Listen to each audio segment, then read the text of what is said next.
They called it civilization. But no true civilization needs to cross oceans armed. Divide lands it does not understand.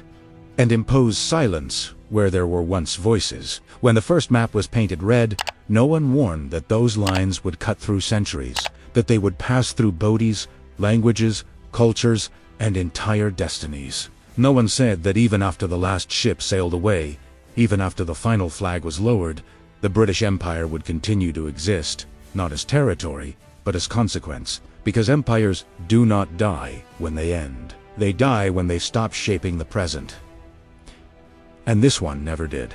At its egg, the British Empire was not merely a powerful state among others. It was the central nervous system of an entire world order. It controlled nearly a quarter of the planet's land surface and ruled over hundreds of millions of people across every inhabited continent, from the Indian subcontinent to the Caribbean islands, from African savannas to Southeast Asian forests, from northern cold lands to Middle Eastern trade routes. There was always someone living under its authority. It was said that the sun never set on the British Empire. What was rarely said was that this was only possible because somewhere else, the sun was setting on another civilization. For every imperial dawn, there was a cultural dusk. For every port inaugurated, there was a community displaced. For every treaty signed, there was a people who were never invited to the table. The empire presented itself as the bearer of order, law, and progress. Railways cut across continents.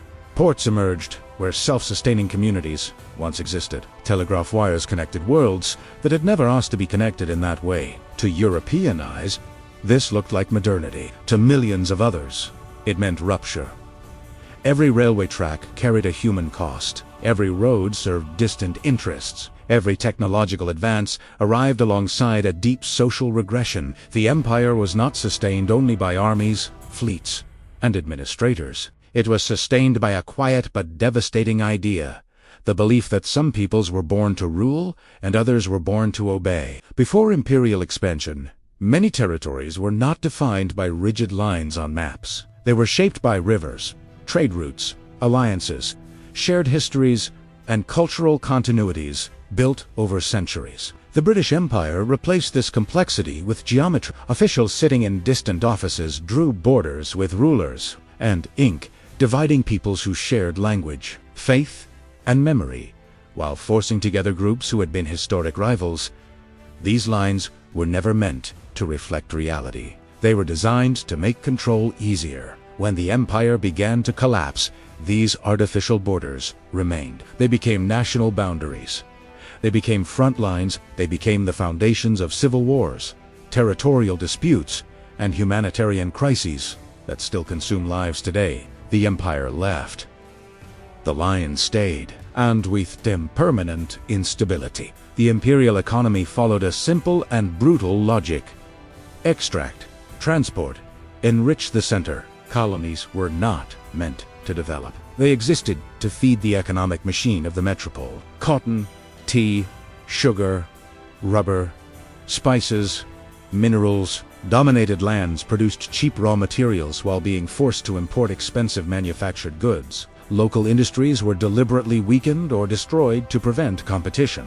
Artisans lost their livelihoods. Entire communities were pushed into structural poverty. Complex economies were reduced to single export engines. When independence finally arrived, many nations discovered they were politically free but economically dependent. The wealth accumulated over centuries did not remain where it was taken from. It built palaces, banks, universities, and financial centers. Far away, the imbalance created by this system was never truly repaired. Across the centuries of imperial rule, millions died in famines within British-administered territories, not because the land could not produce food, but because imperial logic placed markets above lives. Crops were exported while local populations faced starvation. Rigid economic policies were enforced even during obvious humanitarian disasters. Aid was delayed, reduced, or denied in the name of efficiency. These famines were not unavoidable natural tragedies. They were crises intensified and often created by administrative decisions. Yet in imperial reports, the dead rarely appeared as responsibility. They became numbers dissolved into statistics. Silences filed away, lives reduced to footnotes. British domination did not stop at land or economics. It reached something deeper: the mind. Local languages were marginalized in favor of English. Cultural traditions were labeled backward or primitive. Ancient systems of knowledge, refined over millennia, were replaced with European models presented as universal and superior. Colonial education delivered a devastating message quietly and effectively. To be modern, one had to stop being who they were. Generations grew up, admiring the metropole and distrusting their own roots. Even after political independence, the psychological damage endured. Fragmented identities, wounded collective confidence, cultures forced to rebuild themselves from ruins that had been carefully produced. As the empire approached its end, withdrawal was rarely designed to ensure stability. Territories were promised to multiple groups at once. Local elites were empowered to maintain indirect influence. Governments were installed without popular legitimacy. Long-standing tensions were ignored for the sake of a quick and convenient exit. When violence erupted, it was often described as local conflict, as if it were an inevitable internal failure. In reality, these were delayed explosions of unresolved colonial structures. The empire did not leave a vacuum. It left a minefield. Officially, the British Empire ended in the 20th century. Flags were lowered. Colonies became independent nations, but empires rarely vanish completely. They transform. Direct control gave way to economic influence, unequal trade agreements, indirect political interventions, and carefully curated historical narratives. Power became less visible, but it continued to operate behind the scenes. Its effects still appear in global inequality. Migration increases political instability and persistent conflicts. The past did not stay behind. It embedded itself into the present. The British Empire is not merely a closed chapter in history books. It is a structure whose consequences are still breathing. Understanding this legacy is not about guilt. It is about clarity. Societies that do not understand the forces that shaped them remain trapped within those forces, even when they believe they are free. Old maps show clear domains, defined borders, solid colors.